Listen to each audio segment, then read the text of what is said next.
Fikne ini men, meski iblis, setidaknya lebih baik daripada Satania.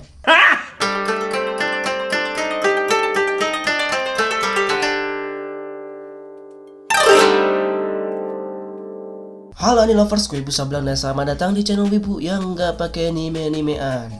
Buat kalian yang baru nemu channel ini tuh membahas peradaban Wibu mulai dari anime, manga, pop culture Jepang, dan lain-lain. Di video kali ini gue akan membahas waifu Wednesday, dan waifu yang akan gue highlight adalah Fignet April Tsukinose. Buat yang belum tahu dia adalah temannya Gabriel dari anime Gabriel Drop Out. Seorang cewek yang sangat baik, bertanggung jawab, dan sifatnya benar-benar berkebalikan dari yang namanya iblis. Nah, iblis itu kan harusnya jahat gitu ya, kejam gitu, pokoknya nggak ada kata baik lah. Nah, tapi ini nih si Fignet, dia ini benar-benar berkebalikan dari namanya iblis. Dia tuh baik banget. Nah, karena dasar itulah gue masukin dia ke segmen waifu Wednesday pada Rabu kali ini. Nah, dari data My Anime List yang gue dapat, kira-kira spek dia kayak gini nih. Lahir pada 10 Oktober, bintangnya Libra, berat 45 kilo, tinggi 155 cm, dan tree size-nya itu 80, 59, dan 82. Ya 80 lumayan lah ya.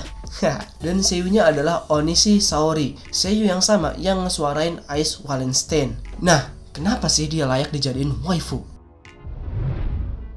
Yang pertama, Fignet ini baik. Baiknya itu pakai banget. Kalau kalian cari karakter yang sifatnya paling baik di antara 4 karakter ini, Fignet lah jawabannya. Dia tuh main sama anak kecil gitu ya, friendly gitu. Terus buang sampahnya juga tertib. Bahkan ngasih makan burung dari remah roti. Dan dia ini pokoknya ya nggak bisa jahat lah, nggak bisa jahat. Bahkan kebaikannya dimanfaatin Gabriel untuk nyontek PR-nya Fignet.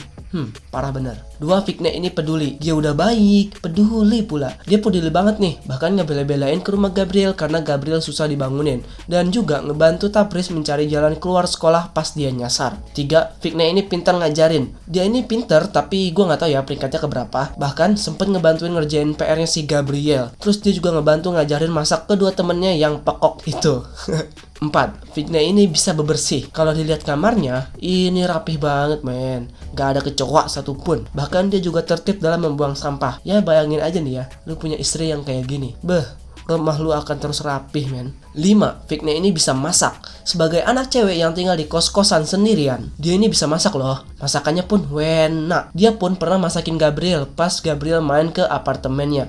Udah cantik, bisa masak lagi. Bener-bener istri idaman. 6, Fignet ini murid teladan. Bukan yang telat datang pulang duluan ya. Dia ini kalau belajar di kelas suka merhatiin. Gak kayak kalian ya yang suka ngobrol di kelas atau enggak main Mobile Legend.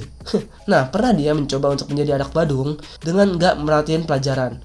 Wah, dia gak bisa men. Tersiksa dia yang ada. Maka dari itulah anak-anak, tirulah si Fignet ini. 7, Fignet ini tegas coy. Dia sebagai seorang perempuan suka kok bercanda sama temennya. Tapi kalau lagi serius terus dibercandain, dia akan jadi marah dan tegas. Ya serem lah ya. Jadi kalau misalnya lu sebagai seorang suami yang khilaf gitu ya, terus ketahuan beli Gundam gitu, wah udah deh, ketahuan Fignet abis loh. 8, Fignet ini ternyata suka sama film fantasi dan romansa. Tapi ya, dia takut sama film horor. Ya padahal dia iblis loh ya. Iblis kok takut horor.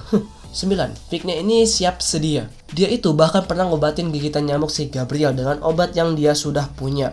Jadi ya dia sebagai seorang istri gitu ya, sudah siap sedia gitu. 10, dia suka banget sama yang namanya event. Bukan event yang login dapat helper ya, bukan. Lebih tepatnya dia itu antusias banget kalau nyambut event yang kayak event Natal, event Halloween, event pergi ke pantai ketika musim panas. Ya model-model begitulah. Ya dia bahkan nyiapin kostumnya sendiri.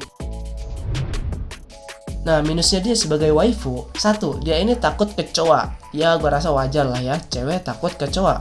Apalagi kecoa terbang, nah itu gue juga takut men. 2, dia itu pemarah. Tapi ya dia marahnya bukan tanpa alasan sih. Dia marahnya karena emang kelakuan temennya yang ngeselin dan geblok. 3, dia payah dalam olahraga. Ya ini terbukti pas dia ngelempar bola ke anak kecil. Ya bukan patokan sih, tapi rasanya emang nih karakter lemah dalam olahraga ya, nggak terlalu atletis gitu. Oke, itu aja poin-poin yang membuat dia menjadi waifu. Kalau ada poin yang bisa kalian tambahin, monggo silakan. Dan juga saksikan waifu Wednesday setiap hari Rabu ya, hanya di channel ini doang. Yang lain nggak ada men. Waifu apalagi yang mesti gue ulas, silakan komen di bawah. Like video ini kalau kalian suka, share video ini ke teman wibu kalian, dan jangan lupa subscribe untuk konten wibu yang menarik dan original. Itu aja, jadilah wibu sampai akhir hayatmu dan selalu cintailah waifumu. Salam wibu.